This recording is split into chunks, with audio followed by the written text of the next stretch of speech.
Okay, yeah. So you said that you hate our disingenuous arguments, but Yeah. I would say the opposite. You guys definitely. Well, I spoke to you. You hate your Quran, man, because we went over some verses and you showed that you reject the Quran, bro. My goodness. Bro, I spoke to you for 2 hours about your reading comprehension dilemma. You just refuse to understand the Quran in its totality. You like to isolate stuff. You want to see an example of you hating the Quran? To be honest with you, I came up here to talk to you about Allah having a son. I talked to your man Darren about it the other day. He was also disingenuous. Oh, okay. Well, that's not this topic. Well, we can kind of. It's kind of on that range. When it comes to Allah having a son, oh, Darren is right here too. When it comes to Allah having a son, could he have a son by himself, or would he need a mate to have a son with? There's nothing in the Quran that suggests that if he chose to have a son, a mate would be that would be something obligatory. So when chapter 6, verse 101 says he's the originator of the heavens and the earth, how can he have a son when he doesn't have a mate? Right. So this is one example of why Allah does not have a son. It's not the only example. When he says how can, that's dealing with somebody's ability, right? Correct. So when he says how can he have a son when he doesn't have a mate, means that he needs a mate in order to have a son, right? If that was the only verse of the Quran, I might agree with you, but we have other Quran verses as well that disagree with that understanding. So that means that there could just other verses to contradict this verse then. No, we call it what you Christians call it, the harmonization between the verses. So when the Quran says, how can he have a son when he doesn't have a mate, you would agree that this statement is communicating that he needs a mate to have a son in this verse, right? No, I would agree that Allah does not have a son, and he's given one example of why he doesn't have a son. For instance, he doesn't have a mate. Well, he doesn't say that that's why he doesn't have a son. It's a how can he? How can he have a son when he doesn't have a mate? So it's talking about his ability to have a son, right? Sorry, I got a call. It's okay. So we go over to the Quran, chapter 39, verse 4. It clears things up on that. What does it say? So this would be the second premise to your argument, and it says God could have chosen from his creation whom he willed for offspring, but he is far above this. He is the one, the Almighty. So it says here clearly that he could have chose. It doesn't say he could have chose a mate. It says he could have chose from his creation to be his offspring. Yeah, and how would he have that offspring? The verse is clear. He would have just chosen them. Well, so if this is the case, because this is where we're at, either the verses harmonize or they contradict. One verse says that Allah needs a mate in order to have a son, and the other verse says that he can choose a son.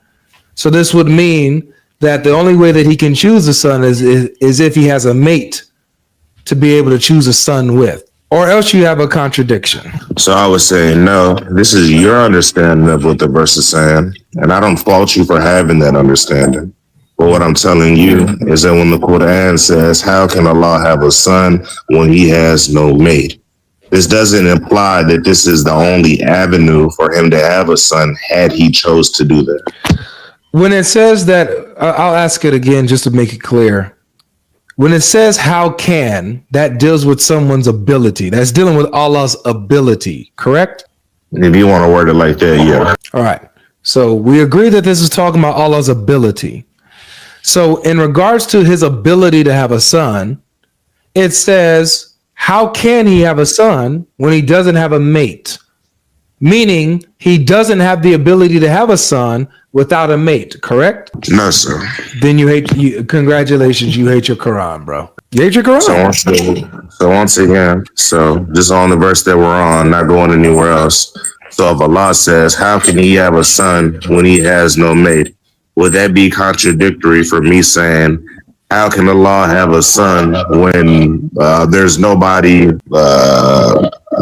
high enough to be his son? Would those now be two contradictory statements? Or would they just be different examples of why he doesn't have a son? Those, if you were to harmonize them, it's dependent on Allah having a mate to even have a son to choose in the first place. So what you're basically saying about Islam in the Quran is that Allah has some type of Limitation.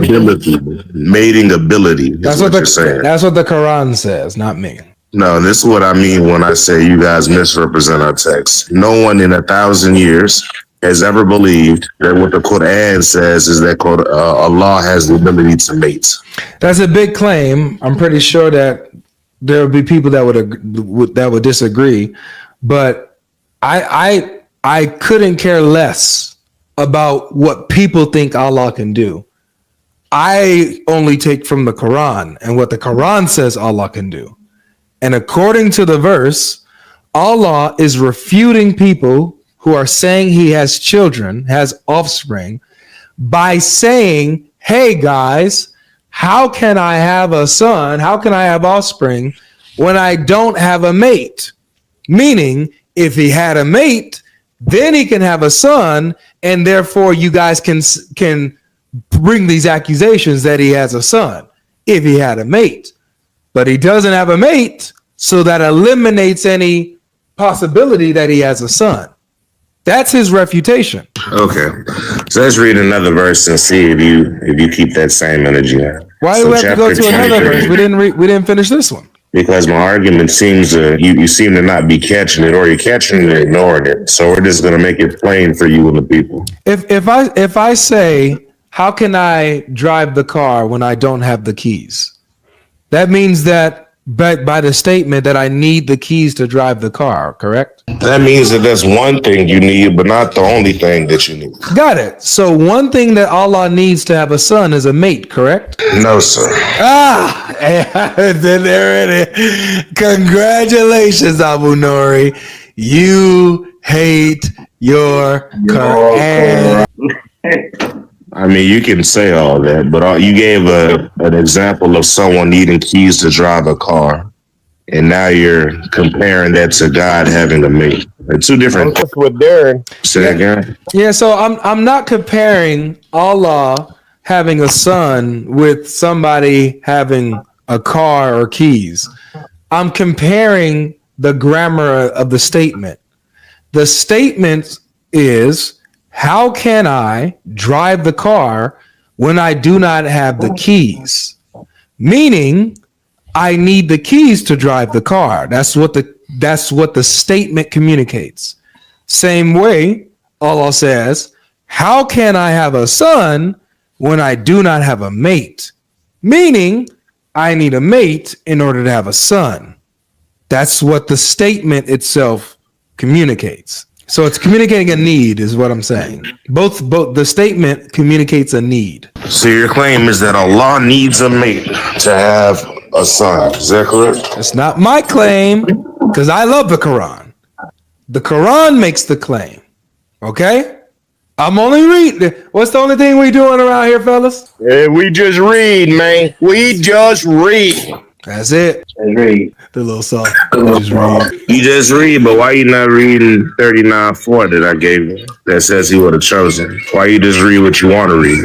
You know what? Like I told you, because I love the Quran, before it got corrupted, I love the original Quran. I see a way to harmonize those verses. I could take the other route and say, well, those verses just contradict each other.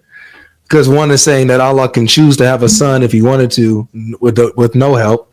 The other one is saying that he does need help to have a son. So I could go that route and just say it's a contradiction. However, I don't believe that it's necessarily a contradiction. I believe that both are harmonized. That Allah can choose a son from his creation if he wanted to have a son. He would just need a mate to do it. He need help. And does that agree with the spirit of the Quran and its verses? That agrees with the spirit of the Quran and its verses, because the Quran is explicit that, one, he needs a mate to have a son, and if there were any contradictions in the book, it would not be from Allah. I love the Quran, man. I'm trying to defend it. I'm on Team Allah. I love the original Quran. So I believe these verses harmonize. I don't think it's a contradiction. Allah needs a mate to have a son, man. It's in the Quran. It's not my thoughts. It's not my interpretation. It's what it says. So once again, the Quran does not say that Allah needs a mate to have a son. What the Quran does say verbatim Yeah. So what Allah does say in the Quran is, how could he have a son when he has no mate? So it doesn't mean here that if he were to choose to have a son, that having a mate would be that's contingent upon him having a mate. That's not what's meant here. That's not how we understand it. That's the understanding, the straw man you're choosing to argue against. A straw man? Straw man? Tell me what a straw man is real quick, Abu Nori. It's you creating an argument and then arguing against that. So creating a false argument, creating a false representation of a belief or a position, and then arguing against that false representation, correct? Yeah. Okay. Be honest with me. Be honest with me. You usually, you're kind of balanced. Sometimes you're honest with me. Sometimes I feel like you're not. But for the most part, you're honest with me. Did I read the Quran verse verbatim? Yeah, you read it verbatim. Okay. And according to the Quran verse verbatim, it says, how can he have a son when he doesn't have a mate? That's what it says verbatim, right? Yes, sir. So when it says that verbatim, what does that entail when he says, how can he have a son when he doesn't have a mate? What does he need based on the statement? Based on what the Quran says, based on this statement, what does he need in order to have a son? Based on that statement alone with no other statement. Is that what you're trying to force me into? No, just based on this statement.